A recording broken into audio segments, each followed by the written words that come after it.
አስገራሚ ነገር ልንገራችሁ። የኢስላም መጽሐፍ ቁርአን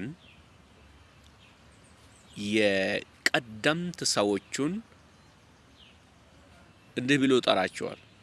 እናንተ የመጽሐፍት ባለቤቶች ሆይ ብሎ ይጠራቸዋል። የመጽሐፍት ባለቤቶች ተውራት፣ እንጂልና ዘቡር፣ ሱሑፍ አልአንቢያ የተሰጣቸው ሕዝብ ናቸው። ተውራት የሙሴ የሕግ መጽሐፍት አምስቱ ከዘፍጥረት እስከ ዘዳግም ያለው መጽሐፍ ነው። ዘቡር መዝሙረ ዳዊት፣ እንጂል ከማቴዎስ እስከ ራእይ ያለው 27 መጽሐፍ ነው። ሱሑፍ አልአንቢያ ማለት ከኢያሱ እስከ ሚልኪያስ ያለው 33 መጽሐፍ ነው። እነዚህን ክታቦቹን የሚከተሉትን ሰዎች ቁርአን ማን ብሎ ነው የሚጠራቸው?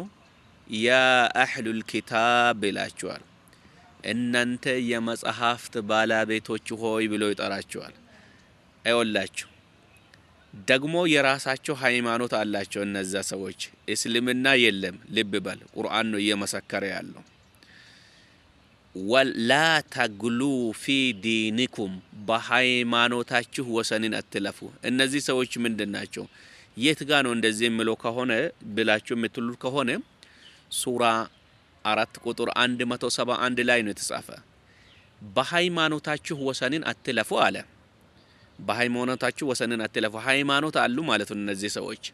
ሃይማኖታችሁ ነው ያለው፣ በእስልምና አላለም። ሃይማኖታቸው ምንድነው? የአህሉል ኪታብ ወይም የመጽሐፍት ባለቤት ሃይማኖታቸው ምንድነው? ሃይማኖታቸውማ ክርስቲያን ነው። ሃይማኖታቸው ክርስቲያን ነው። ኦኬ። ትላንት እስልምና የሚባል ሃይማኖት ሳይጀመር በፊት የቀደምት ሰዎች ሃይማኖታቸው ክርስቲያን እንደነበረ ቁርአን አረጋገጠልን። ሱራ 4 ቁጥር 171 እንዲሁም ደግሞ በዚሁ ሱራ 4 ቁጥር 159 ያ አህለል ኪታብ ያ አህለል ኪታብ እያለ ይቀጥላል። እናንተ መጽሐፍት ባለቤቶች ሆይ ማናቸው? ክርስቲያኖች ናቸው። ሃይማኖታቸው ክርስትና እንደሆነ በትክክል እንድታውቁ ሱራ 2 ቁጥር ምንድነው? ሱራ 2 ቁጥር 62 እንዲሁም ሱራ 2 ቁጥር 120 ሱራ 5 ቁጥር 182 እነዚህ አሁን የጠቀስኳቸው ቦታዎች ሁሉ ክርስትና እንደነበረ መጽሐፈ ቁርአን ይጠቅሳል። ደግሞም ሱራ 2 ቁጥር 120 ላይ ክርስቲያኖቹ አያፍሩም መንግስተ ሰማያት ይገባሉ ይላል። እኔ ክርስቲያን ነኝ፣ እኔ ክርስቲያን ነኝ፣ አትጠራጠር፣ እኔ ክርስቲያን ነኝ። ጌታ ኢየሱስ ይባርካችሁ። ክርስትናን ያረጋገጠ ከኢስላም የሚባል ትላንት ከተፈጠረ ሃይማኖት እንዲወጣ ያደረገኝ መጽሐፈ ቁርአን ነው። ክርስቲያን ከእስልምና በፊት እንደነበረ አረጋግጬላችኋለሁ። እኔ ክርስቲያን ነኝ። ዩቲዩቡ አብዶ ጃሮ የሚል ነካ በማድረግ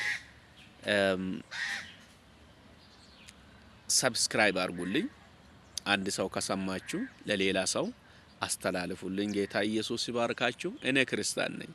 ሰብስክራይብ በማድረግ ቪዲዮዎቹን ደግሞ ላይክ በማድረግ ኮሜንቱም ደግሞ የፈለክ እየጻፍክ ኮሜንቱን ጻፍ። ያኔ የምናገራቸው ንግግሮች ሌሎች ጋር ይደርሳሉ።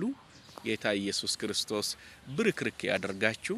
ከዚህ አገልግሎት ጎንም ደግሞ ብትቆሙ፣ ብትረዱን፣ ብትመክሩን። ሻሎም